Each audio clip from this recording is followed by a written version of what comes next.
Good morning. Good morning. Good morning, all. Good morning. Happy Valentine's Day, everyone. Thank you. Happy Valentine's Day, everybody. I'll share my Valentine with everyone today. Oh.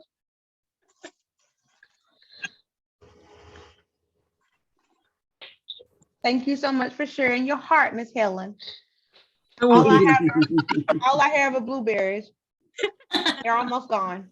I still hear them. Let me see if I can shit. Oh, Y'all see my baby? Can y'all see my babies?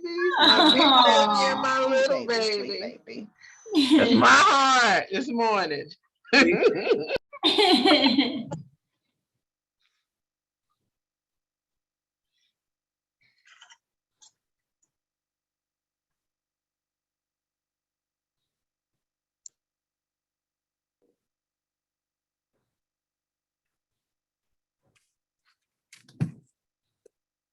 Colleen, is that a picture from inside the new student center? I was about to say the same thing. No, Nice this picture. is just a canned photo that we have not backdrop, yeah, that we have. Yeah. That's nice.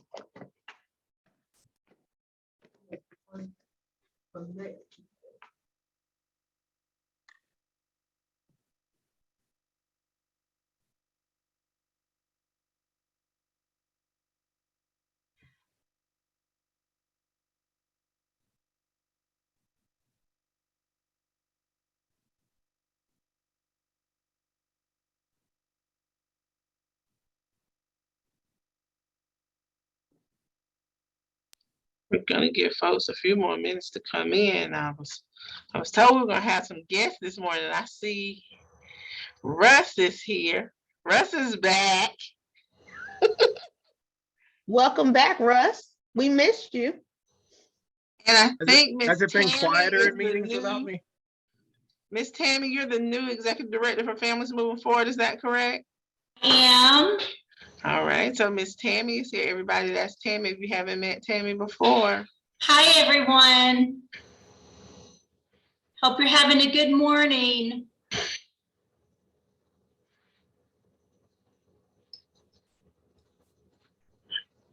Russ, do you know if any other of your other colleagues are joining us this morning? I'm not sure. All right. Hey, Russ, I saw you on TV. For which thing, the funny one or the less funny one? for the good one, for the new buildings. Oh, The new units. yeah, she made it sound like it was more buildings than it was. But yeah, Congrats. we keep laughing about the caffeine, the tea bit. She wanted it all staged. Yeah. Christy got to watch it being done. It was funny. At least it wasn't a I was perp walk. cheering for you in the background. It's like, yay, Russ, way to go. Yeah, my children laughed really, really, really hard on 2 parts of it. So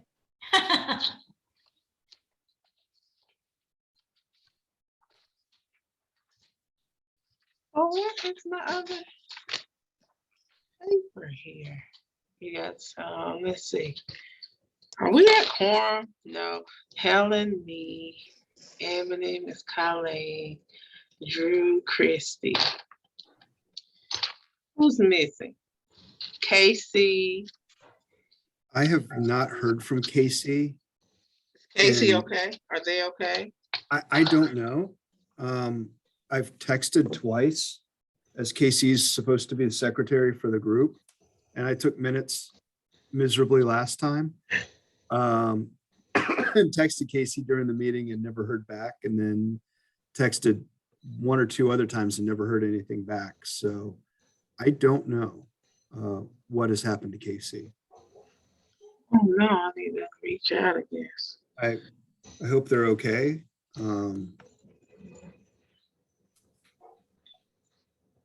But if Casey's not here, does anybody want to take minutes for today? I can take minutes for today. You sure, Ruby? Who's that? Ruby. Yeah. Thanks, Ruby. Thanks, Ruby. Ruby, did we get, do you know if we got any messages about folks who couldn't attend? I know I did. So Casey and Commissioner Carter. Is that our entire committee? Give me 1 second.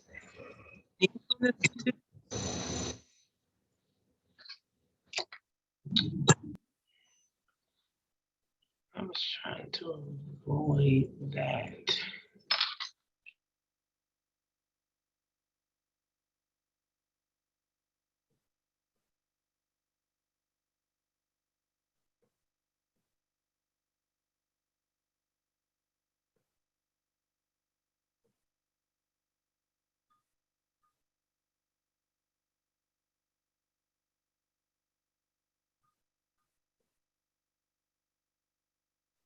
Yeah, I don't have any excused absences or emails.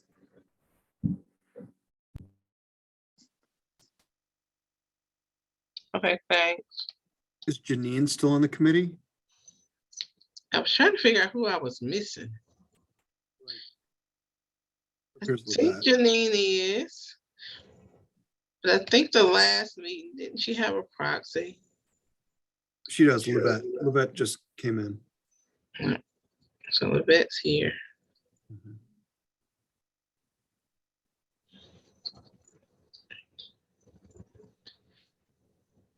It looks like we have a quorum then, as we're only missing 2 people. I was trying to be ahead of the game this morning and I had printed everything out, but it doesn't look like one of my forms printed.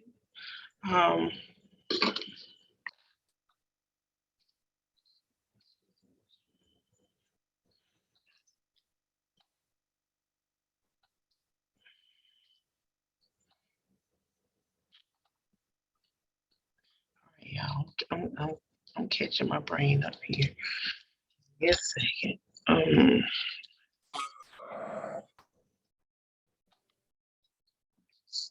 This one's- All right. I'm gonna go, as we have a lot to talk about today, I want to go ahead and call our meeting to order, 10:38 a.m. on this wonderful Valentine's Day. You weren't on the call a little while ago. I just mentioned that Miss Tammy Lawrence is on with us today, and I'm introducing Miss Tammy because Miss Tammy is the new executive director for Families Moving Forward. I don't know if everybody has gotten the opportunity to kind of just like see her, say hello, welcome her to our continuum. Yeah. But Miss Tammy is here. Okay, so the first item on our agenda is to approve our minutes from January's meeting.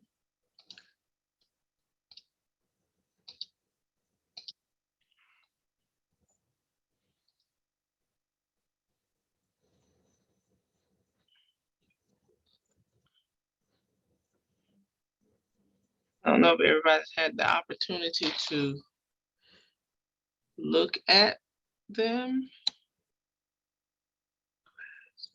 I move that we approve the minutes. Second. So what I want to say is that I had looked at the minutes before and there was something I think I wanted to change on them, but I can't find my notes right now. So we're gonna just move forward. I have a motion and an appropriate second. All those in favor?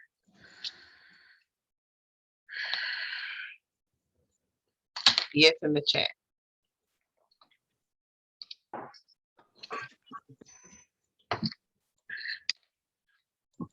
All right, looks like our motion carries and our minutes have been approved. approved. The next item on our agenda is just an update from Ms. Hanalea Hoberman about our unsheltered singles and families numbers. Hanalea, do you have some information for us as it relates to that? I do. Good morning, everyone. So as of last week, we had 94 singles that were, and I did just want to provide a clarification that with the waiting list, most of these clients are unsheltered, but a few of them could be like in hotels paid for by like the VA or McKinney-Vento, because we don't distinguish between like unsheltered and literally homeless. So I just want to clarify that. But we had 94 literally homeless singles and 11 families. Thank you so much. Does anybody have any questions on that?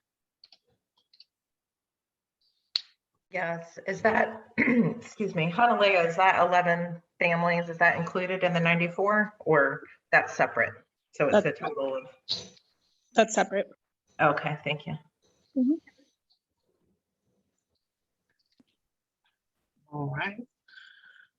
So it's now 10:41 and we have an item on our agenda, number 3, that we have allotted 45 minutes because it requires some robust conversation, and it is the request for additional funds to sustain our non-congregate shelter, our wants and needs discussion that we were not able to have on last month's meeting.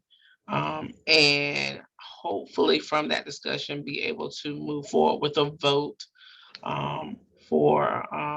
to approve the next step on that wants need congregate shelter kind of map to HSAC to make to the city and county officials.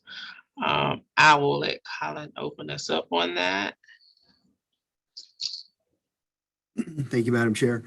The wants needs discussion sort of goes back to the fact that we are still in a pandemic and we've got contracts that are in place that are allowing a lot of things to be happening due to the pandemic, that these contracts are coming to a close June 30th. There's no indication whether or not some of these needs, specifically a non-congregate shelter, will still be needed after June 30th. However, if we have social distancing guidelines in place, there's good reason to suspect, and if FEMA is still willing to reimburse for a non-congregate shelter, there would be a need to continue a socially distanced congregate shelter as well as a separate non-congregate shelter, given the fact that we've got over 100 households currently unsheltered, and shutting down a non-congregate shelter without being able to safely move everybody back to a congregate shelter is probably not in the continuum's best interest in terms of safety, given that roughly a third of those experiencing homelessness in Durham are vaccinated. We are trying to do our best to increase vaccination rates as well as keep folks safe and out of hospitals during this time. So given that there was a group who's providing services at the Carolina Duke Inn who have put together a proposal and a request to continue not just the non-congregate expenses, but also continuing and increasing rapid rehousing expenses. There's also a running list of items that have been talked about as needs and wants for expansions within the community that need to be sort of overlaid with some of the other wants that are coming forth from the providers that are doing the expanded rapid rehousing and expanded services for COVID. So this is sort of our time to talk through and see about prioritizing funding and what we want to focus funding on at this point, as clearly the priority is the exigent safety needs, and then secondarily the expansion of services that have been allowed under ESG COVID, overlaid with all the other wants and needs that have been brought to our attention that are in that separate list that was just a starting list of what the homeless team can remember folks sharing with us over the last year or so, including the SOAR workers, expanded supportive services for people in PSH, emergency housing vouchers, rapid rehousing, day shelter, a permanent white flag shelter, landlord engagement. There's a whole long list. So that's where we are, and want to sort of talk through and see what the committee would like to recommend to HSAC to recommend back to city and county leadership. And with that So said, go ahead, Sharita. So with that being said, we do know for a fact that we need to be able to maintain our current non-congregate shelter. I want to say in the last week or two, we've had increase in our COVID numbers as well, right? That would be a Sally question. I know Sally just texted me the other day, and I think in the last week there were 4 households that were served. Does that sound right, Sally? It may have gone up. Yeah, I mean, I don't, I think week by week, I'm not sure, but yeah, the numbers seem to be continuing, and we have seen, basically 50 in the past 6 weeks, so. Which was more than what we had been experiencing in the past. And some of those Yeah, people, absolutely. if I'm not mistaken, some of those people were in our UMD space. Is that correct? Like You they mean- got tested on those Tuesday nights and they were discovered to be COVID positive? Yeah, so we have had people that have come from UMD. Is somebody on from UMD? So we don't know, they test every Tuesday, I think it's every Tuesday night. So I know that on Wednesday mornings, I've gotten at least 2 or 3 emails about somebody having to transition out. So that just says to me that we need to, while we see the other numbers going down, we're seeing a trend that we hadn't been seeing before of our numbers slowly ticking up. So I think that more than substantiates the need for us to continue our non-congregate space. Colin also sent us some information that the other working group had been working on to present to us today, and I think that's why we have some guests on today for the meeting.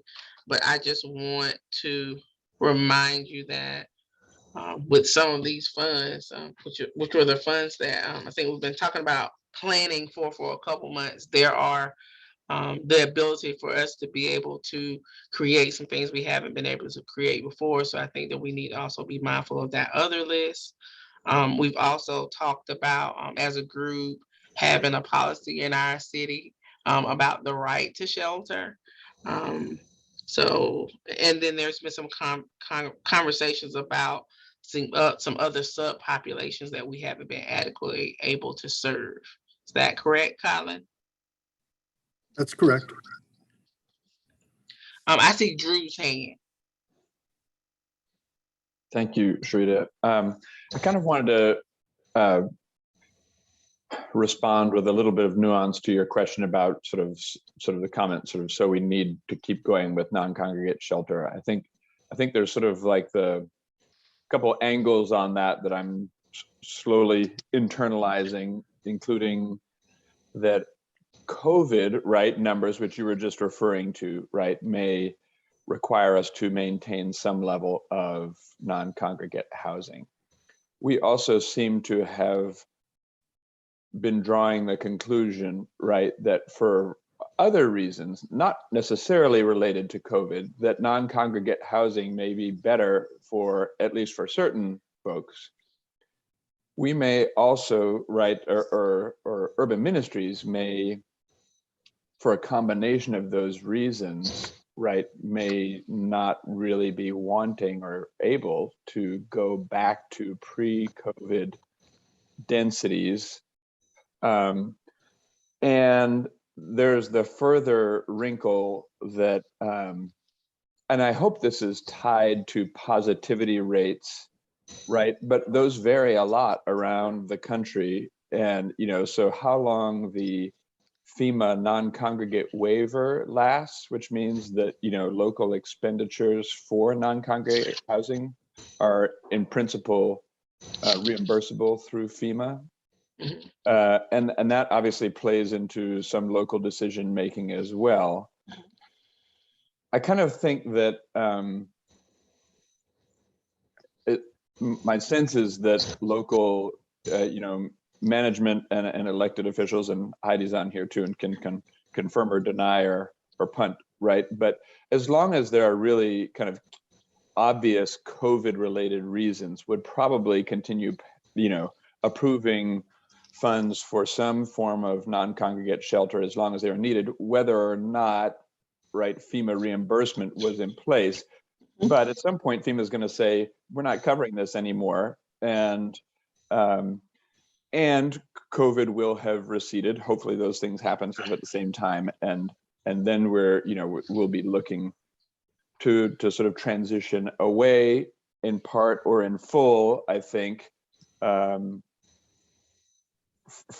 you know, CDI and non-congregate housing, unless, right, a really clear kind of conversation and case has been made that, look, you know, at least for some portion of our population, right, we need this permanently in the long run.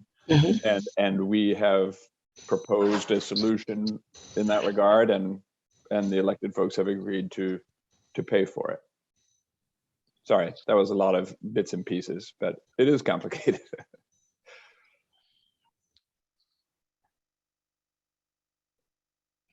Anybody Well, want? one thing about what Drew says that I think is very important for us to consider is that, yes, there's the COVID response, and we know we need non-congregate shelter for that, but what we don't know is how long we're going to need it related to COVID. We don't know what the future of COVID is.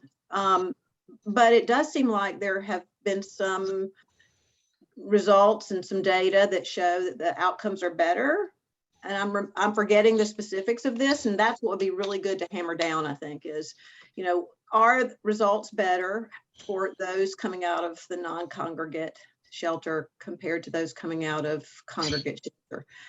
And if so, we could try to theorize about why that is, but we could also say to ourselves and to elected officials, you know, this is an evidence-based approach to dealing with homelessness that has better outcomes. And so we also want to make some long-term investments regardless of COVID. So when you say outcomes, I'm just curious, Commissioner Carter, what do you mean by outcomes, like positive outcomes? I think you're gonna have to help me here, but I think there was some data around those who exited to permanent housing, you know, from the congregate setting. The numbers were lower than those coming out of non-congregate shelter. It was a data point that had that level of impact. I'm not positive it was that specific data point. Commissioner Carter, I shared those metrics in the annual coordinated entry evaluation. I can pull them back up, and yes, there is data indicating that both the negative exit rate and the permanent exit rate are higher for those staying at the non-congregate shelter. I just know when I heard that, it meant something to me. I thought, wow, you know, that's something for us to think about as far as our long-term investment and our long-term planning goes.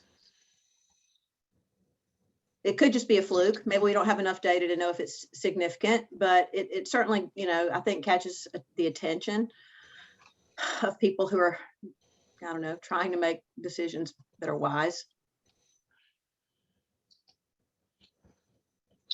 Anybody else have any comments?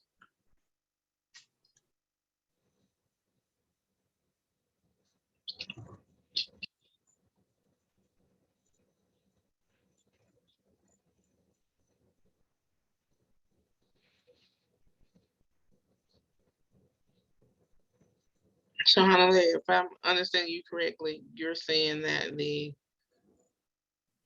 positive transitions out of non-congregate shelter, since we've had non-congregate shelter, have been higher than folks leaving and we don't know where they're going?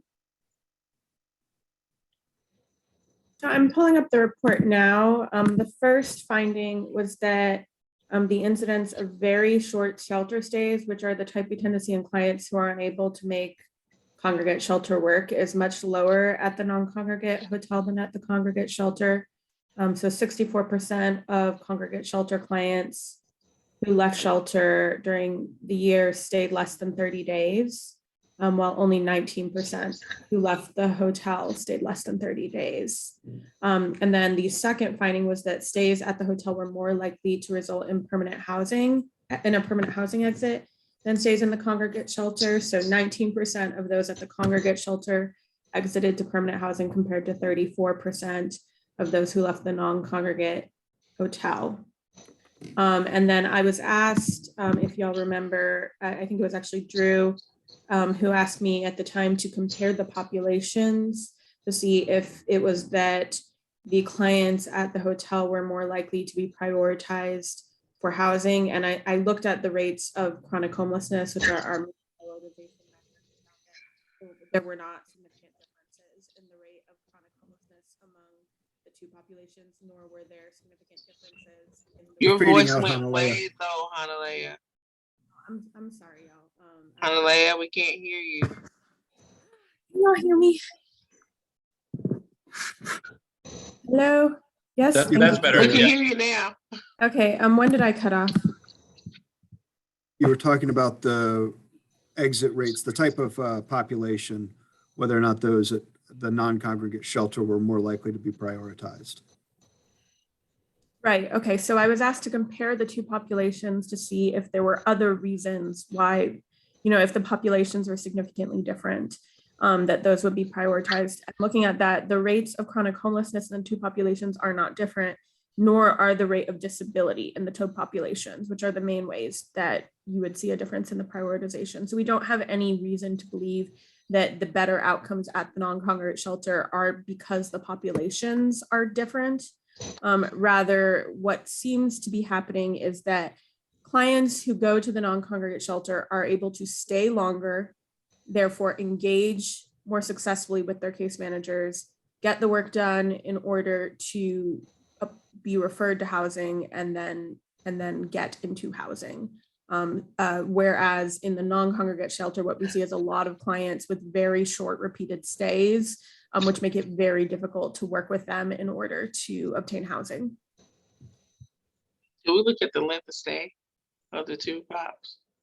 Yes, so that's where we look at. I can look at the average length of stay as well if you want, but the average length of stay is much longer at the non-congregate shelter. I can pull the specific number, but I can tell you it's much longer. And but in my mind, that would make sense. Yeah, I think the average is not as meaningful because the reason the average is so much longer is because those very short shelter stays at the congregate shelter are pulling the average down.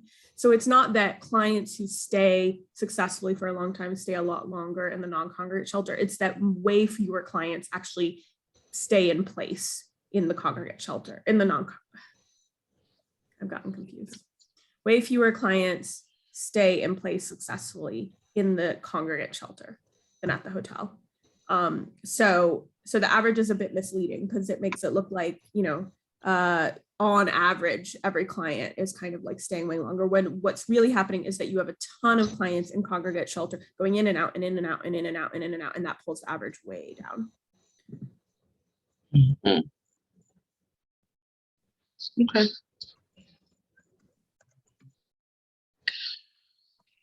Okay, so I don't know if we've come to a resolution about the non-congregate plans we have, but we do need to be ready to generate some asks for full HSAC for them to vote. My hope is that we can send a very robust package to HSAC. I think sometimes we get in a bind, we tend to just push what we normally push, what we normally have. And I think that we really need to look at what this opportunity presents us to do some things that may have some longer lasting impacts for the experiences of the folks that we serve. So I guess we need to move to discussing the wish list, the wants and needs. I didn't know if Russ or Tammy wanted to talk about any of the information they submitted to us or anything like that, but the floor is open at this time for that discussion. So Colin may be best to speak to some of it because what we presented had a lot more detail in terms of amounts, the populations that could be served, the amount, and then the number of folks to be served. But just as a background, we had representation from Families Moving Forward, Urban Ministries, DCRC, H&H, Reinvestment Partners, and I'm having a sudden blank. Oh, Project Access, Sally, I'm looking right at you. Project Access, we also got some information from the White Flag Shelter situation. So really a lot of what we were trying to assess beyond the critical needs relating to the non-congregate shelter situation was just some capacity related pieces, particularly in places where we have seen some option, like we've grown some of the capacity, certainly for rapid rehousing. We've grown the capacity for some of the housing navigation services. As an agency, H&H also received, almost $250,000 of non-government funding to work on housing location, which has really closed a gap since the prior, contract for landlord engagement lapsed last June. There's not been an RFP at this point, but that funding is ending in the end of May. So there'll be a significant gap in the community. So we were trying to identify those pieces, and then I know that, Tammy for FMF, and they can speak to this too, but, we're looking at as next steps, what would more capacity look like for FMF? From Sally's perspective, what would getting some medical respite capacity built out? So kind of next steps based on what we've been experiencing. Yeah, let me stop there because most of it's been kind of subsumed into the presentation that Colin's given you, but what we provided did have more, at least round number details of what we were thinking some of that would cost, up to and including the big picture piece being, is there a way to buy a hotel? A couple of us are in a position to build potentially. What would that look like? Because it seems like and I was on a webinar with NeighborWorks on Friday, and I was honestly amazed hearing somebody from the federal government talk through just how flexible a lot of these funds are that have come to the communities, and seeing what other communities have already done in terms of identifying, what buckets the money can go into broadly across homeless services needs, from bricks and mortar to capacity expansion in the short term. Sorry, Colin, a quick thought, Russ. It's possible that compiling a little bit of a list of the variety of those projects that other communities have used ARPA funds on would be quite helpful in the long run. There ends up being some confusion and disagreement on what can and what can't be done. And just because a community has done something doesn't mean that it will work out in the end. But still, I think that having that list, would be a useful thing to have. Yep. I'm happy to do some digging on that. I mean, I think we've been a little unclear like where that falls, so I'm happy to get it and distribute based on what we found from NeighborWorks. And sorry, if that's not familiar, they work with a lot of the community development housing partners. And so DCLT is a member, DHIC is a member of NeighborWorks. So that's the outfit. I'm not sure if it's officially federal or quasi-federal. That sure feels federal. Either way. Russ, correct me if I'm wrong. NeighborWorks primarily is developers. It's a wide primarily, but they were literally breaking down like everything in terms of like what more you can do with mortgages, because they do a lot of homeowner counseling, what more you can do with a lot of pieces of homeless services. They did the eviction pieces, the whole kit and caboodle. I was shocked at how, I don't think I'd ever heard it all put together in one presentation. Here's all the things you can do with this. I mean, it sounded like pretty much anything was possible. Oh, to answer the question, so NeighborWorks is a national organization tied to the federal government. Yeah. NeighborWorks, so I've been involved with NeighborWorks before. I attended their leadership development program, and they are, it's not that they're government related, but they certainly have a large advocacy piece. And because their network is so huge and they have so many CDCs involved and nonprofits, their voice is very powerful, and they have a clear understanding of the flexibility of the federal funds that are being released. So they're a great organization, and I think it'd be worthwhile to take a look and check them out, at least the data that they're publishing. And just to talk a little bit about what we presented from Families Moving Forward, we really talked a lot about the food and the opportunity to continue feeding the families that are in the shelter here. I will say that our preference is when the families have been tested positive for COVID, that they do move to the non-congregate shelter, because it's very difficult to keep the families in the shelter with other families, and keep that level of safety, in place, so that we're not seeing other families catch the virus. Of course, we have a very low vaccine rate, even though we are trying to get, we're testing every Wednesday and offering vaccines, and still it's very difficult. So the biggest ask that we had was for the continuation of food, but certainly we see a need for having additional support for working with the families that have tested positive for COVID, because there's just so much that entails. So that was the other piece of it. And we've talked about, if we're going to continue to isolate families who test positive for COVID, extending some of the rooms here, adding more rooms so that we can accommodate that need. So that was in a lot of what we were asking.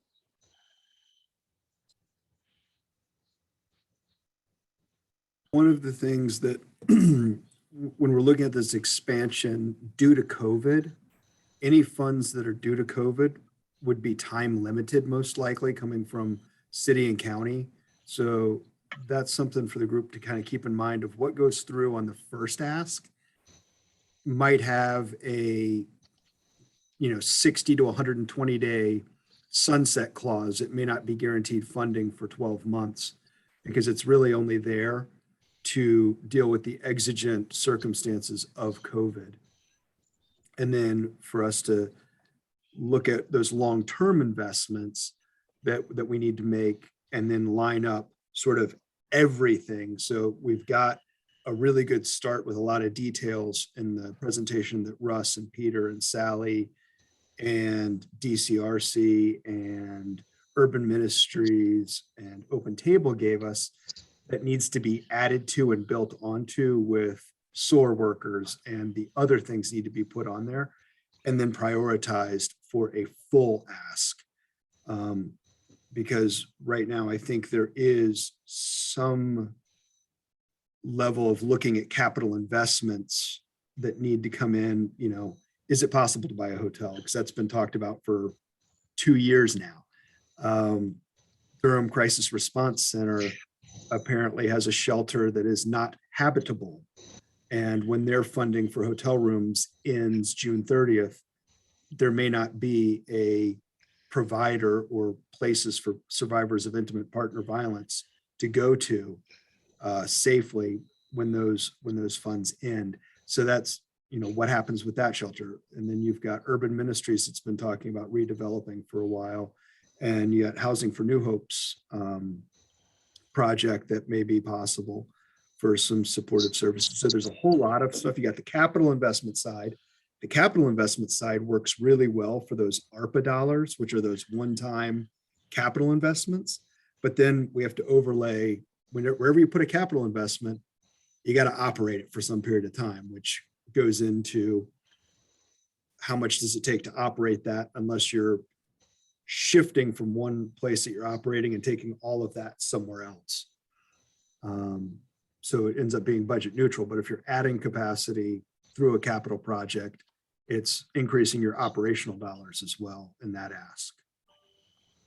But isn't there a way, for example, if buying a hotel was one of our solutions, that we could come together as a community and maybe have a multi-use for that hotel space? Is some of that day center sometimes, it turns into White Flag when we need White Flag space. Like, I think that we have to be creative in, any capital investment we have. I think it has to have a multi kind of functional benefit to us so that there's always, some way to support it and to justify it.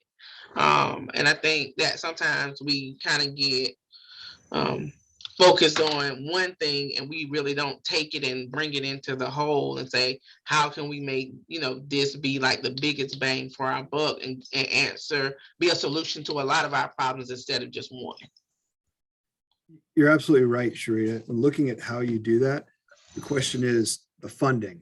And if all the funding for like our expanded White Flag that we've done this winter and last winter, if FEMA ends non-congregate waivers and, we won't have the same type of White Flag program December of 2022. Like it's just not in the budget anywhere. And then that's the piece that we on the community development side need to look at, and we're in the process of truing up our budget and seeing where do we have funds that are already committed and how much money is actually left in our current homeless budget that could be deployed for something. So if you're looking at a small amount of money, the question is, okay, you have, X number of dollars, and we know we want landlord engagement. Great. How much is that going to cost? What's our balance now? Do we want to continue a White Flag? Do we want to do SOAR? Do we want to do additional supportive services? These are things that come into it. And if there's more money than is a bigger request and well-documented need, then that's where we need to come back to city and county leadership to try and find other additional in perpetuity money, essentially, because the way we've set up White Flag for the last 2 winter seasons is not sustainable based on the budget. And as Russ said, we've got landlord engagement that ended a year ago, not quite a year ago, but almost. And where does that prioritize with supportive services, SOAR, White Flag, day shelter, all of those other pieces? And maybe they're all needed, but it's trying to get to what is the total dollar ask? So how did Wake County do it with their Oak City Cares? If I understand, that's a combination of a lot of resources in one space. Well, that started with a Catholic Charities started that. They funded it. So that started with a nonprofit that kind of went out and put the seed money in to get Oak City Cares up and moving. And now I think that they've generated a really good source of funding streams from other sources at this point. But it started kind of as a seed out of Catholic Charities. Okay. And just to give you a rough idea of kind of what the average, like our baseline in homeless services that is currently committed from community development is just about $1 million a year. And that includes about 175,000 of ESG funds that come to the city, $200,000 from dedicated housing fund, $177,000 from a community development block grant. I have to go grab the state ESG number. That's not included in that. And then, then you've got some other dedicated housing funds, almost $700,000 that's going to coordinated entry with diversion and unsheltered coordinating agency a year on the city side. So it's adding all these up and trying to figure out where do we have money, how much money is available and how much money is short-term available due to the housing bond that was passed. That, any money that's available due to housing bond we have to take a look and see how much or is all of that amount sustainable after the end of the 5-year housing bond. And not that homeless services were not bondable, but the bond is covering things that some of the dedicated housing fund had paid for in previous places that allowed some, short-term investments. And that's what we're trying to true up is where are we and what's available to do that. And once we have that, I can share those numbers of what's available as we keep digging into it.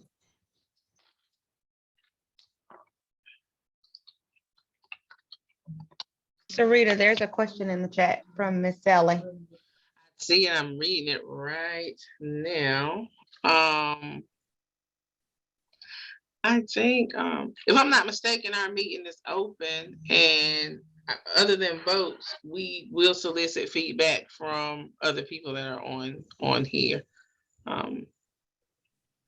Because ideally, what we would like to see is your faces in our meetings all the time, bringing us information so that we can share, so that we know what's needed, so that we as a committee are more informed and can make decisions. So, yep, you have a question, Miss Sally? I just wanted to just make a quick comment and go back to, Tammy and talking about the options for COVID isolation quarantine, because I know during this latest pretty intense outbreak, we had some limited options available for the families, which I think maybe drove some of that decision making. So I just think it would be helpful probably for us to have a, not here, but have a quick conversation at some point as we look towards what's the future of COVID isolation quarantine.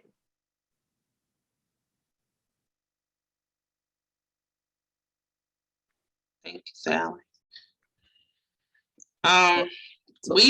Let me just, I need to do a time check real quick. We allotted 45 minutes for this discussion, and we are really close to the end of that.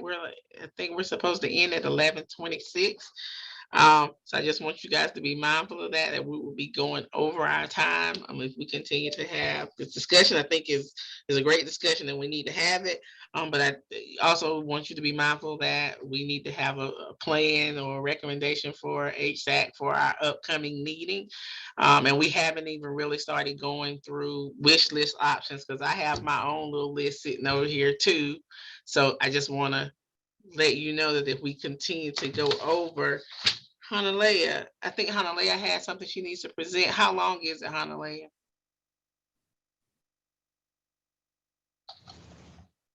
Talk about the coordinated entry subcommittee, which I don't think that will take more than If we- 5-10 minutes. You don't think it'll take about 5 or 10 minutes? So, And then I need to get a vote from the committee around a coordinated entry policy change. I would say maybe 10-15 minutes for that.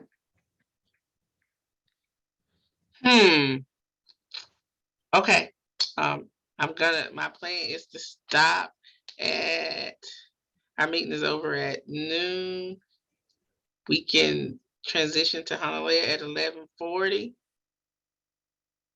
Would that give you enough time, Hanalea? I think that should be okay. I think you're saying that's okay. You're really low. Okay, so we can continue with this discussion. Go ahead.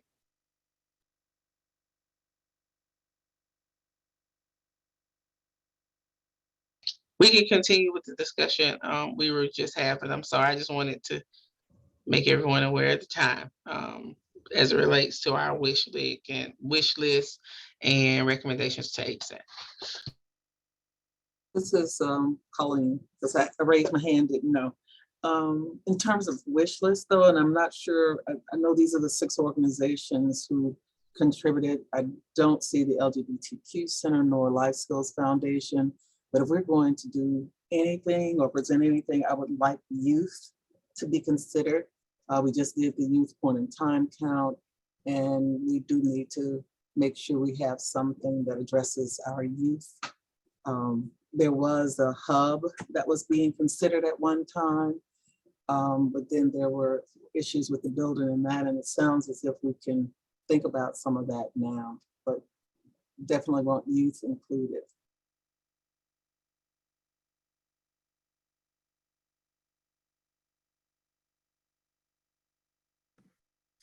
That's a really good point, Colleen.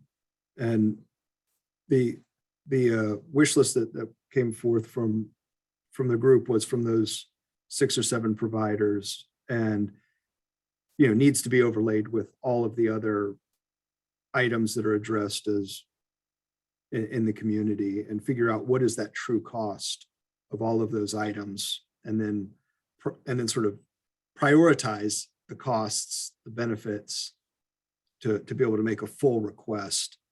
And it's sort of like the services piece is one request, and the capital improvements sort of go to, I think what Heidi Carter's asking about is, the ARPA funding would be sort of those capital improvement projects that would come in, that are in table 3 of the document I sent. I think it was Thursday or Friday to the group. I did forward what Russ had sent to me, and I think you all have it. I can send it again if you need me to. There's 3 charts in it. So the item on the 3rd chart of those capital transformational projects would be sort of included in, some may be included in that 3rd chart with ARPA funding, depending on timing, because ARPA funds have to be spent by sometime in 2026, if I remember correctly. Right, and that's what I was referring to, and that's why I noticed youth were not included. Mm-hmm. So that piece has not been, and that's something we can send a note out to the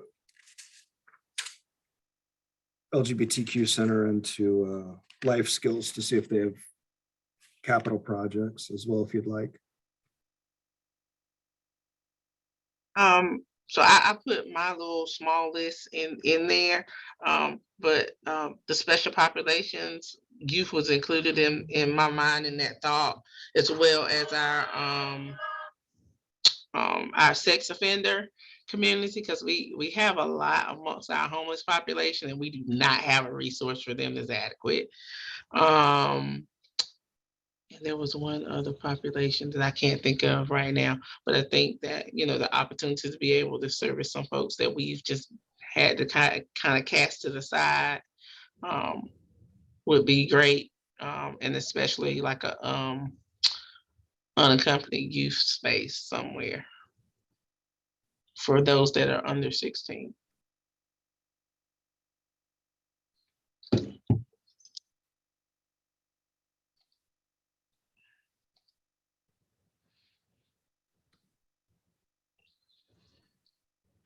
So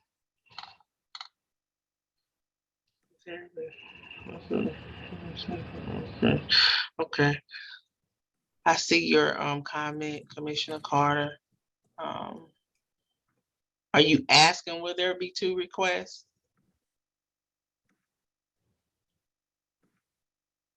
Yep, I'm just wondering if that's what is that what the desire of the group is? Is that what the administration is asking of us? To me, it seems like we would want to make 2 different requests, 2 different pots of funding. If we make 2 separate requests and we don't know what our second request is and we delay that, do we run the risk of potentially not getting those needs met because we didn't make them at the same time? Because I think that we're ready to move forward on non-congregate needs, but I don't know if we're ready to move forward on wish list needs, other capital investment type things. I think Colin and I have talked about the funding source question a little bit. I think actually from the point of view of policy and planning and the HSAC, you all don't need to worry particularly about funding sources. That's more sort of staff's job and management's job to figure out where the money would come from. But I think both city and county administration have some heartburn about funding sort of ongoing operational things with the ARPA funding. So I think it's more likely that sort of one-time investments would probably come more out of the ARPA pot, and that operating funds, if they were, at least to the degree that they were deemed to be likely ongoing costs, would be funded some other way. Colin, am I kind of capturing that more or less, right? Yeah, I think that's sort of like those exigent needs versus the long-term operational expenses. And to answer your question, Sharita, in terms of holding off on making a request for all the operational needs, we may do better, because what I could see happening is if we approve the exigent, approve, all the expanded needs in this request, and then 6 months from now, we come back with another request, city county leadership may be like, wait, we just gave you $5 million. Why are you asking for another 5? It's just sort of, rather than a coherent plan, it's sort of like a drip here, a drip here, a drip here. It's better to come well prepared with a full ask that covers the whole spectrum. So it's not this, then this. The city and county budgets are sort of planned out, years, and adding stuff at the last minute, 6 months from now is not always going to be the easiest thing to do, because money gets sort of tied up and it's harder to do. It's better to come with a well thought out plan for all of those ongoing operational needs. And yes, housing can be built with ARPA funds. And bond funds and a whole bunch of other funds. Go ahead. Reed, if I could just add something, if that's okay. Oh, I'm talking to you, telling you to go ahead, and I'm on mute. I'm sorry. I'll put my hand down. I was just going to say, I think the other piece some of us are trying to figure out as a community is one, and this part's clear, government funding is like one leg of the stool of how we respond. And I think one of the real gifts we have in this community that I have not always seen in a lot of other communities I'm a part of is the agencies do work together very collaboratively. And we continue, and I appreciate the reminder today of some other groups we need to get into the conversation. We continue to try and do that work and be much more intentional. And I think of even examples from the Durham Collaborative and Family Homelessness, that's, UMD, FMF, H&H, and the Durham Partnership for Children. We do leverage a lot of private funding and do a number of things. And really, we were the first ones to experiment with diversion and had it running before it became a city program. And so, as this group sets some prioritization, it helps us when we go talk to private organizations, whether it's foundations, corporate philanthropy, to leverage some of those dollars. I think the stuck place we get into it sometimes is like, who's really responsible for coming up for a vision of where we're going with all of this? I think we put a lot of that on the HSAC. I'm not sure that's always fair at times. I'm not sure we don't need some other entities or some way in the community to do some of that. When we're going to leverage dollars from 3 or 4 other sets of funds. But at least for now, like prioritization from this group and from HSAC, we'll be able to use that in other places. Say these are things we have identified, and this is where we need investment as a community. And we have a demonstrated track record of working together quite successfully. So, Sharita, I have a question. Just listening to what Rush just shared, maybe it's already been mentioned, but I'm not certain. Can we talk about what's already on the list of things that we want to do? Maybe I missed it in another meeting, but what is already on the table? So this is tricky because I think that we have wanted to have the conversation prior to today, but for whatever reason, other things that we had to do, we've pushed it off. We really haven't had the opportunity to have the adequate discussion. And I hate for us to get to a place where I feel like we got to rush a decision with not a clear understanding of what we're supposed to do. And I just feel like it's here, even though with everything in my mind, I didn't want us to be here. We're at that place.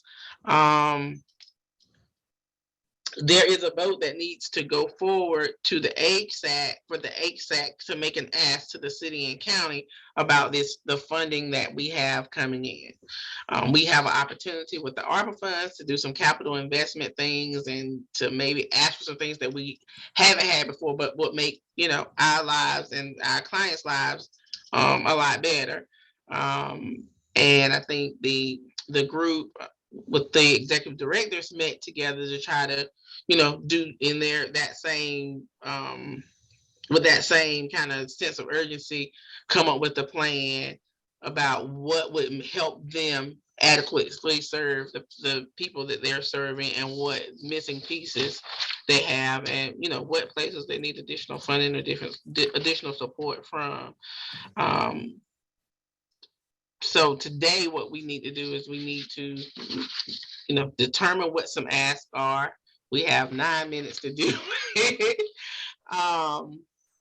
And I mean, honestly, I'll say I don't know if we're ready to do that. But I will go with the group, with the majority on how we want to do this, and we'll support whatever decision we come to today. Did that answer your question, Ebony? Did you want to add anything, Colin? No, I think you said it well. I hate for us to be here. I want us to be able to be well prepared, to be able to know exactly what we're asking for. And I think it's a lot of things that are on the table that I think are all important and that we need, but I don't know if the energy and the kind of working out the ideal way to kind of get the best bang for our buck, I don't know if we're there. The other thing, just on a policy level, is we have a ton of money that is out in the system because of the ESG COVID. And due to a lot of circumstances, we have been very, very, very slow on drawing those funds. And agencies have been way behind on invoices.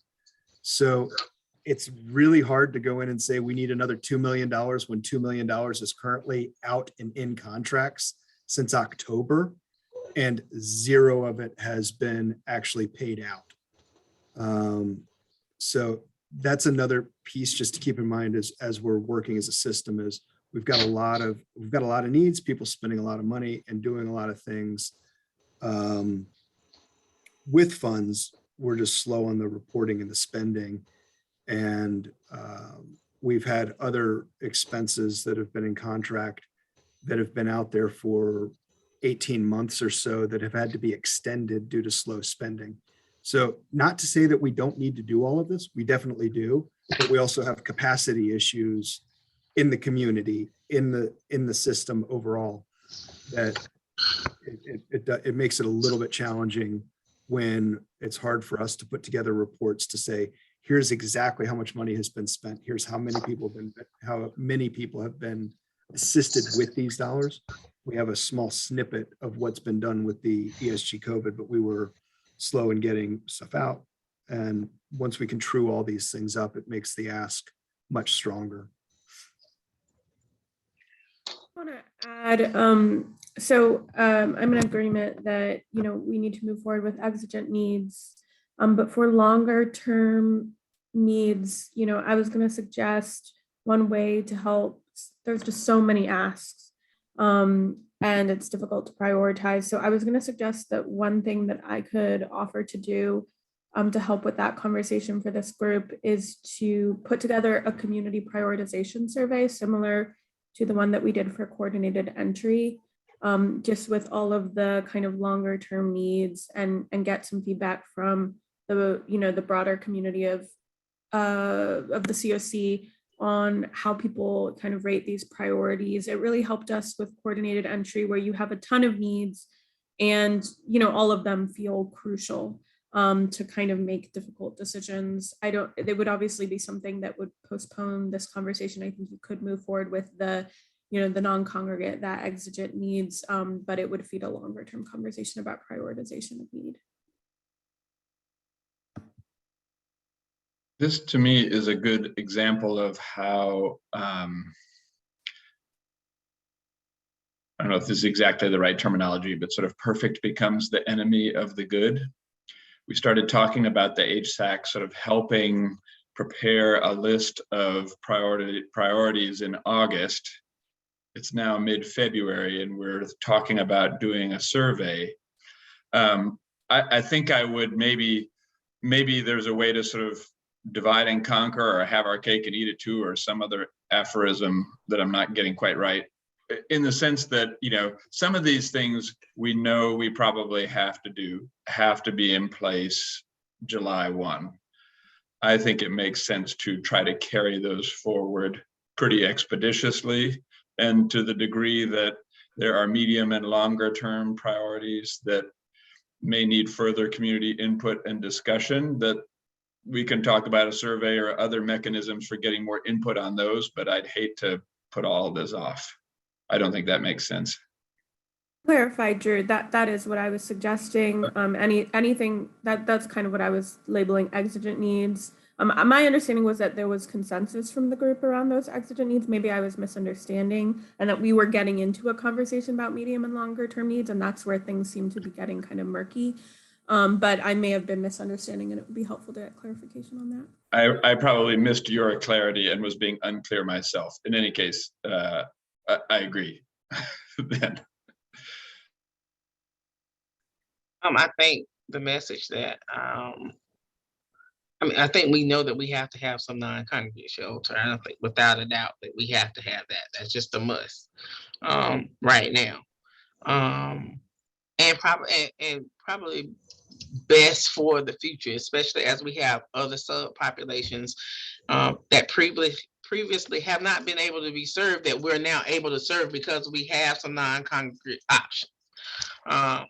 So I feel like we're serving more folks than we could do before in the best way or better way, or something, for lack of words. But I think when we start talking about those other things, then we start talking about capital significant opportunities to change. I think that's hard, because I think every subpopulation or every provider has a list. Everybody has a list. And so how, like, making that decision, today, or even like if we were having this conversation in November, it's still going to be hard, because everybody's going to want their list to be able to be approved and supported in some way, or less. So it just makes it a challenge. And if we could submit one thing and submit something later, I think that would probably be the best option. But out of fear that we might not have the liberty to do that, it makes it like a must that we try to pick the most successful things to push through. Like I think about some policy things that I definitely think we need to be focusing on, like the right to shelter, and then what does that look like? Having some kind of prevention response team that works with all these people that we get housed, because what's happening is that we're getting all these people housed, and then all of them are not angels in housing, and the landlords want to put them out. And okay, where do they go? Who stops that? Is there some catch place? Colin and I are working on a situation like that right now. Somebody's been housed, they have an infraction. The landlord doesn't want to deal with them anymore. But we don't need this person to return back into the system, because it was really hard to get them out of the system the first time. So who catches them? And what resource do we have built into our system to support that person? So in my mind, I'm thinking about bigger things that impact a lot of our population, and help all of us do our jobs better, because it is so frustrating to be plugging people in and the same number of people are coming out on the other side. So I don't know how we look at it from that point. Like, what things do we push for that benefit the most people that all of us are serving? Is that what we do? Like, how do we have to have some line in order to put forth a kind of beneficial way, community beneficial way of looking at this. That's just a thought that's in my brain. So I don't know. It's time for Hanalea to talk, and we haven't voted. We haven't made a decision, and we need to. Well, I have a couple of comments that might inform my decision. I know Commissioner Carter also has her hand raised. I'm wondering, you know, I was looking at the notes. Nicole put a good comment in there about, you know, existing literature that we might have that's focused on the community, particularly the gaps analysis. And Hanalea, I know that you put in lots of things, like Commissioner Carter just referenced the coordinated entry report that you put back that kind of clarifies our identified needs and what's working and what's not. And I think that would probably be insightful and would give a would just clarify our ask a little bit more. I do think, like Sharita, to your point, since a lot of this list, it looks like that it was made from everybody who's received CV funding. And, you know, as a provider and on this list myself, it's, you know, I know as an agency, we have, you know, put forth, we're just worried about a cliff of our providers, the number of people that we provide, and we think that it's just going to explode. So of course that's going to be a priority. But as far as capacity building and expansions to strengthen the system, that's where I think our response would be really rushed and where we need. So I do agree with the two different asks. I think that we could give examples of what our capacity building might look like, and then put a more robust request in at another time. And then my question was based on Colin's comments about the CV spending. I know that many agencies may be in the same position as we are as a provider, where we have a plan. It's not fully executed since the funding will continue till June. I imagine lots of agencies are in that situation as well.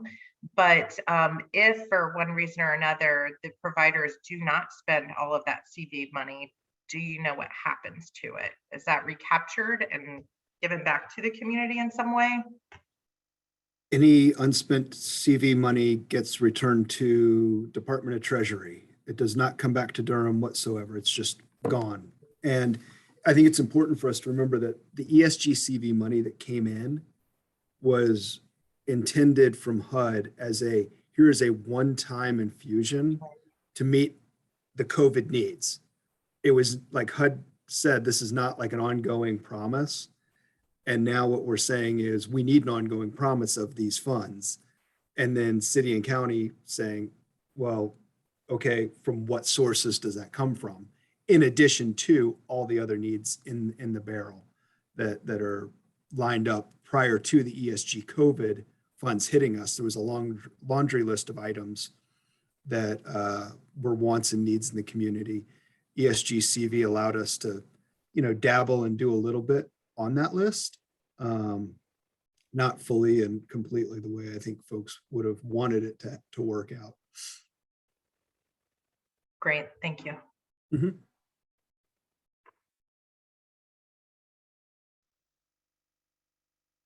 Commissioner Carter, you have your hand up, sorry. That's okay. No, I really benefit mostly from listening to you all during these discussions, and then doing my best to figure out how to advocate for our needs, as the group of people trying to solve homelessness in Durham and at least address the needs. But just thinking about trying to take some action, should we? I was trying to copy and paste the list that you sent, Colin, that added up to about $4 million. It seemed like that was the most pressing exigent needs. Should we go ahead and take action on sending that forward to HSAC and continue the discussion about the specifics of a longer term ask, but maybe going ahead and letting elected officials know that there needs to be one, and that these are some of the things we know we need in our community? And that, you know, that might then be in our brain for when we're making decisions about ARPA funding. That makes sense. I really liked the information you sent to us. I thought it was really helpful to see the very specific list, even saying this would probably go to county, this would probably go to city. That was really useful, really helpful. And I liked the second thing you sent out that had the charts with more immediate, midterm, and longer term capital needs. And they all looked really good. Really liked the things on the list. So.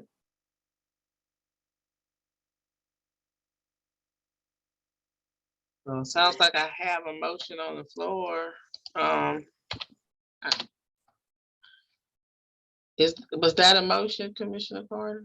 I'd probably rather not make the motion, but I think it needs to be made. Oh, okay. I'd feel better just supporting y'all, you know, but if that's what you think, and then really being a strong advocate for it, and I'll vote for it.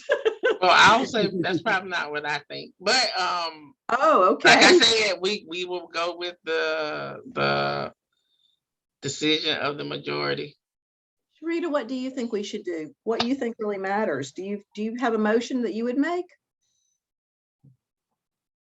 I don't have a motion I would make at this time. You're our I don't think that we're ready for a motion, but I also don't want to take anybody else's decision to make a decision. So, you know, I'll vote accordingly. Rita, is your hesitancy to make a motion the fear that if you don't put the longer term stuff into the ask, that you're not going to be able to make the ask? Yeah, that's what I feel, but So, I will go with the decision of the majority because I'm not the majority. I'm just one.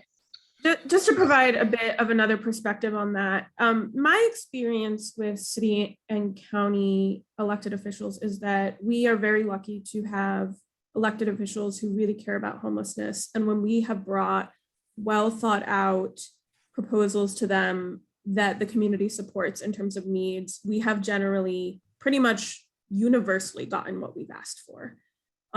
So I would just offer a different perspective that if we take the time to really think about longer term needs and make reasonable asks, my experience is that we will get what we ask for. I would not let yourself be too held back by the fear that if we don't ask for everything now, we won't get it, because generally, at least my personal experience has been, I've never gone to either county or city elected officials, made a well thought out ask and been told no, because they really do trust us and they really do care about homelessness. So if that's what's holding you back, that's just my perspective and my experience with them. I've been doing this work in Durham County for 11 years. And I've seen the same scenario that's playing out in this meeting. I've seen it happen over and over again. Yeah, we get what we ask for, but it's what we ask for, what we need. It's not always the case. Like I don't want to take anybody else's decision to make a decision. I will go with the decision of the majority of the group as to how they want to move forward on this.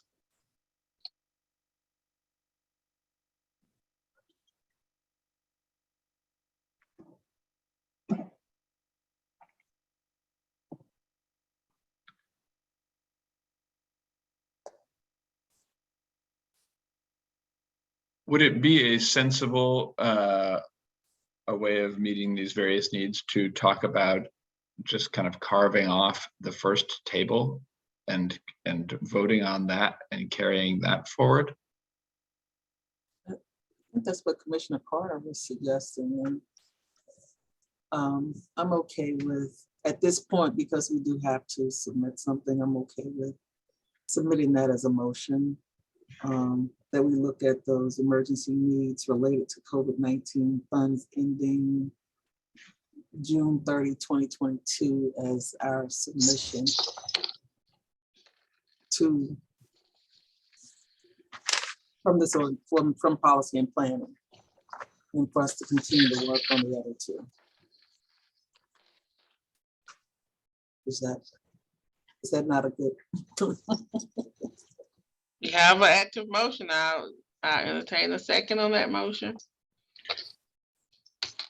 Just as a quick sort of maybe a friendly amendment, I don't necessarily think we should wait until June to finish up the rest. If Colleen, if that's what you were saying, I think it should still be as soon as possible. No, it's just, I read the name of the table. I got it. The red charts. I'm sorry. Yeah. But I'm happy seconding that. Okay, so I have a motion and a proper second by Drew. Motion by Colleen. All those in favor, yes in the chat. Noes have the same right, as well as abstentions.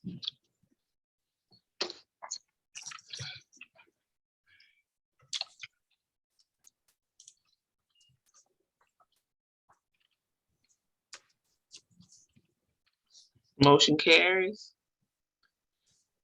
It's 11:50, Hanalea. I'm asking for you to put a whole bunch of information in 10 minutes. Our best. And before we move on, I do need clarification from the committee on whether you do want me to move forward with developing a survey on medium long-term needs. I could develop something and bring it back to y'all in your next meeting for feedback, and then we could put it out.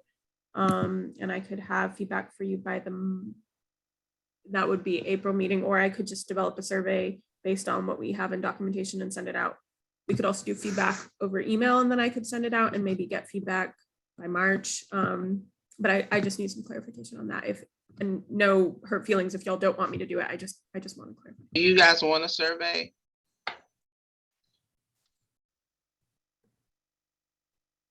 If you're talking about prioritizing long-term needs, it might be useful, but I would opt for us giving you feedback through email, because if we're going to do this, let's move it along. I could definitely do that. I could probably get something back to y'all by the end of the month, and then have it sent out to the community, early March. So that would probably be a reasonable timeline for me. Hanalea, you would probably do this anyway, but I think sort of shaping the survey as much as possible, as opposed to it being sort of a wide open, what should we focus on in the long term, right, will really help us, right? We need this survey to really help us pinpoint. And so starting with what we know already about our own needs, about HUD restrictions, et cetera, I think will help us the most. Sure, and anyone who wants to be involved in developing it, shoot me an email, and I'm happy to just set up a separate meeting. Sorry, someone is really trying to get a hold of me. If there's a couple people who just want to be involved in creating it, happy to do that as well. Thank you, Hanalea. So it sounds like we will be getting feedback from Hanalea on the survey and a follow-up with the results in April's meeting. Could I get clarification? So the motion is everything, the first chart, going to HSAC for funding, knowing that everything that first chart is sort of tied to FEMA reimbursements and may end or may not happen if FEMA doesn't continue these types of things. Like, that's just one of the caveats with everything in that chart. In a way, Colin, I think I would say it slightly differently, right? Acknowledging that FEMA reimbursement might end sometime during next year, sort of pointing out that a decision would have to be made then whether to continue with local funding or to kind of ramp down quickly. Okay. When the organizations involved created this, were they aware that that was the premise for them creating this? Is that the group came up, and Russ can sort of help fill in around Sally, was kind of what it needs to meet the exigent circumstances. The challenge that we had was sort of when it was coming to, at least the city side was sort of talking through, okay, this is, essentially a 50-50 split between county and city dollars, and whether, at what point, what are the caveats that may happen with a funding decision of of that magnitude? And is this something that, you know, it may get funded for the full 12 months regardless. If it does get funded for 12 months, we're going to be in the same fiscal cliff at this time next year because the funds are gone, unless there's a commitment to do this in perpetuity, which I don't know. And then the question is, if those funds are there in perpetuity, is this the highest priority? Or is it some of the stuff that would be part of the survey Hanalei is putting together? So that's all it is. It's just sort of, this buys us time, but it's not necessarily a permanent fix. And if funding for this were to end, there may be a sunset of these programs prior to the end of June 30th, 2023. That's all. And that's something, and if we do this, it gets approved, you know, we'll have to go through the RFP process. It'll all be spelled out in the RFP process as we would have better clarification at that point in terms of what is fully approved and what's funded and what is, I guess, the appetite of city and county budgets to sustain this regardless of outside reimbursement possibilities. And of course, that was the idea behind these different tables. As table 1 was, yes, this is the immediate needs, and table 2 and 3 would be more sustainability. As you can see, many of the, if you compare the tables, a lot of the same things are listed.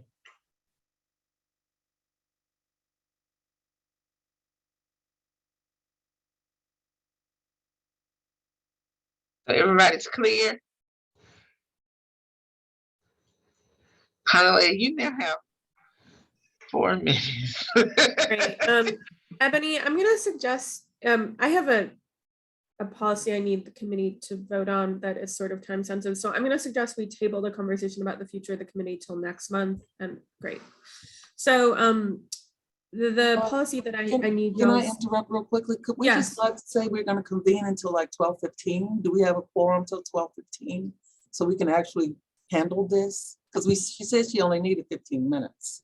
And unfortunately, I actually cannot be here, and I have a meeting. Well, unless I guess Nicole, the meeting is with you, so we could probably postpone. But I guess I could probably do that. Yes. Would that work for others? To stay until 12:15. I have to get off, but I'll point out that according to Robert's Rules of Orders, once a quorum has been attained, it cannot disappear. So you've got a quorum no matter what. All right, well, I'll start with the thing that we need voting for, and then we'll go to Ebony's update. So essentially what has happened is that we've realized that in the housing choice voucher prioritization policy, there was a gap in the way we thought about the permanent supportive housing move-on voucher allocation, and I need a decision from this committee about how to proceed with this. So as a reminder for the committee, there are 3 priority groups that receive housing choice vouchers prioritized through the COC. The first group is people that are long-term or chronic homeless. The second group is people that have been in rapid rehousing for 6 months or more. And the third group is people that are ready to move on from permanent supportive housing. So this issue relates to that third group, people that are ready to move on from permanent supportive housing. When we did this prioritization, the understanding was that the intent of the voucher prioritization was to help people move on from permanent supportive housing. However, what has happened in real life is that people have been prioritized to move on from permanent supportive housing, have received vouchers, and then have changed their mind and decided not to move on from permanent supportive housing, which has put the COC in a difficult position because the intent of these vouchers, and they are limited, was to help people move on so that we could put more people into PSH. However, now the clients are asking to retain the vouchers to pay for their housing in permanent supportive housing. So I need a policy decision from the committee on how we would like to deal with this issue. So just to be very clear, there are 2 possibilities. One is when a client receives a permanent supportive housing move-on voucher and decides not to move on from PSH, they are asked to relinquish their voucher, and then they can reapply whenever they're ready to move on. The other option is that clients who receive a permanent supportive housing, or sorry, receive a voucher for permanent supportive housing, move on, and decide to stay in PSH would be allowed to keep their voucher and use it to pay for the housing while they're in PSH. My recommendation is that we go with the first option, that we ask clients to relinquish their vouchers, with the understanding that this is not what the community intended to fund with the policy, and that, you know, if there are other funding issues to pay for PSH, those be dealt with separately, but not by using these vouchers that the community intended. But either way, I just need a kind of a decision so that we have sort of a universal way to communicate to clients what the expectation is. And that is what the question is on the table. So I would actually support your recommendation. The only time I think that, in my mind, where a person should use a voucher for PSH is when they don't have income, because the amount that they pay is the same. It's the same money, and that's a voucher that someone else could be. It's the same amount of money. That's a voucher somebody else could be using out in the market to secure additional housing, as opposed to them keeping it there. So I would actually support that they relinquish their voucher. I guess I can make a motion too, right? So I move that we accept the recommendation from Hanalea that if a person gets a move on voucher and decides to stay in PSH, that they will relinquish their voucher unless they have no income. Second. All those in favor, I have a motion and a second. All those in favor, yes, in the chat box. Okay. So to clarify, thank you for that, everyone. To clarify, if a client has no income, they would be allowed to keep their voucher. Okay. I appreciate that. That will be how we'll implement it. And I will turn it over to Ebony for an update on the coordinated entry subcommittee. Okay. Hello again, everyone. It's very brief, I promise. During our last few meetings, we have discovered that our participation has been very low. And so we have two options to consider: create a new group, or allow policy and planning to take this on and discuss how we should move forward with the subcommittee.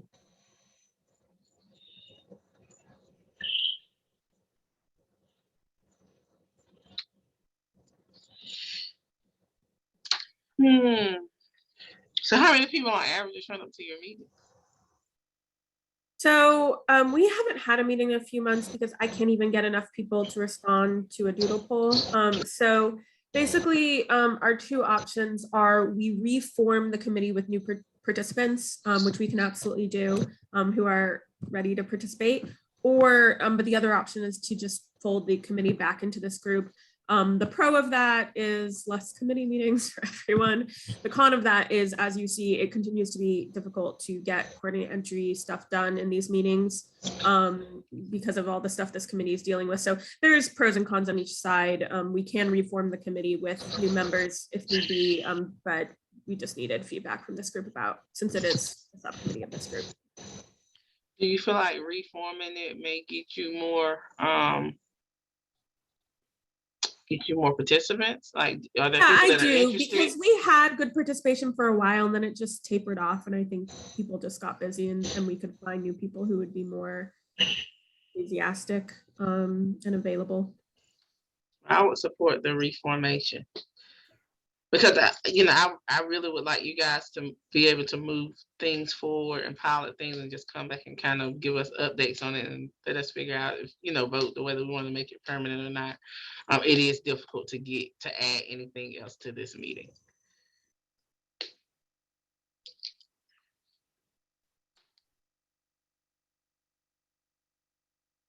Oh, I have a motion in the chat from Alicia. And a second by Colleen that we will reform the committee. All those in favor? Yes. If you don't agree, no. You can abstain if you want. That was easy. And Ebony, assuming you are still willing to serve as the chair? Yes, no? Emily, you're not saying anything. I'm thinking, yes, if no one else would like to be the chair, I will continue. But if someone wants to be the chair, you Is there may anyone move else forward. interested in serving as the chair of this subcommittee? Okay, I think probably still on you, Ebony, so you and I will need to Okay. figure out new invitations. I will continue. Yeah. Thank you so much, Emily. We appreciate your service. And then the last thing around coordinate entry is just a heads up.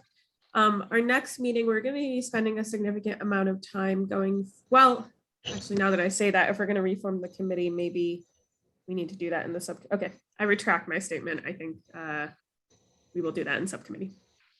All right. We haven't gotten through our agenda today, you guys. Thank you. I'll entertain a motion to adjourn. I would like to make a, okay, Go ahead. Go ahead. a motion to adjourn.